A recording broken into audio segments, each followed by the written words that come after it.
ఇట్లా శ్రీవారి వార్షిక బ్రహ్మోత్సవాల సందర్భంగా ప్రధానంగా 9 రోజుల పాటు జరిగే బ్రహ్మోత్సవాల్లో భక్తుల సందర్శనార్థం ఎన్నో రకాల కార్యక్రమాలు టీటీడీ చేసింది కాబట్టి మరి ఇప్పుడు మనం శిల్పకళ ప్రదర్శనశాల కూడా మనం ఒకసారి చూడొచ్చు.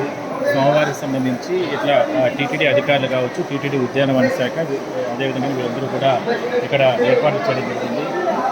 స్కూల్కి సంబంధించిన విగ్రహాలు ఇవన్నీ కూడా వచ్చి దక్షిణామూర్తికి సంబంధించిన విగ్రహం, దీనికి సంబంధించి అదేవిధంగానే పార్వతీదేవి అంటే భక్తులకి తెలియదు కాబట్టి వాళ్ళకందరికీ తెలుసుకునే విధంగా ఇక్కడ ఏర్పాట్లు చేస్తారు. ఈయన శ్రీకృష్ణ భగవానుడు, ఇట్లా మన కొన్ని ఆండాల అమ్మవారు టచ్ చేయకుండా ఏర్పాటు చేస్తారు. ధన్వంతరి అమ్మవారు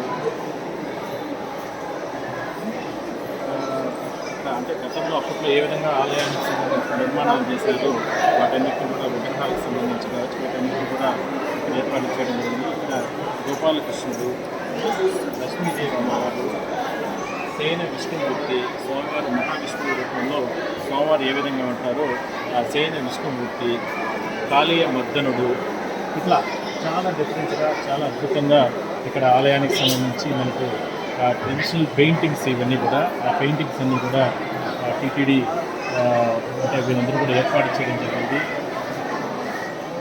స్వామివారికి సంబంధించి వస్త్రాభరణాల్లో ఆయన కొలతలకు సంబంధించి ఏ విధంగా తీసుకుంటారు ఏంటనే దానిపైన కూడా చాలా అద్భుతంగా ఆ పెయింటింగ్ వేసి స్వామివారికి సంబంధించి ఏ విధంగా హైట్ కానీ ఏ విధంగా ఉంటుందంటే ఆయన అలంకరణ చేసే సందర్భంలో ఏ విధంగా మెజర్మెంట్ ఏ విధంగా ఉంటుందనే దానిపైన కూడా సైట్లో కూడా రాశారు చూడండి.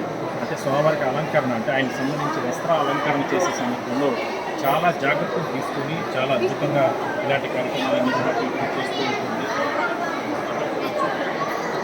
కూడా కొన్ని అద్భుతమైన సన్నివేశాలు తిరుమలకి సంబంధించి స్వామివారికి సంబంధించి ఇక్కడ లక్షలాది మంది భక్తుల కోసం టీటీడీ ఈ రకంగా ఏర్పాటు చేస్తూ ఉంటుంది. మైనపు బొమ్మ తయారీ విధానం అంటే ఆ బొమ్మలు ఏ విధంగా తయారు చేస్తారు ఏంటనే దానిపైన వాళ్ళు తయారు చేస్తున్నటువంటి శిల్పులు వాళ్ళతో కూడా వాటన్నిటిని కూడా ఇక్కడ ఏర్పాటు చేయడం జరిగింది. ఇటు సైడ్ వచ్చి పంచలోహ విగ్రహాలు పూత పోయడం, ఆ పంచలోహ విగ్రహాలకి ఏ విధంగా పూత చేస్తారో వాటన్నిటిని ఏర్పాటు చేస్తారు. మట్టిని తొలగించిన లోహ విగ్రహాలు వీటన్నిటిని కూడా టీటీడీ ఏర్పాటు చేయడం జరిగింది. సో ఇక్కడ స్వామివారికి సంబంధించి వెంకటేశ్వర స్వామికి సంబంధించినటువంటి స్వామివారు అటు సైడు శ్రీదేవి భూదేవి అమ్మవారు ఇద్దరు మధ్యన స్వామివారు ఏమైనా కలిసి ఉన్నారో వాటన్నిటిని మనం చూడవచ్చు. ఇక్కడ లక్ష్మీదేవికి సంబంధించిన విగ్రహం. సో మొత్తం మీద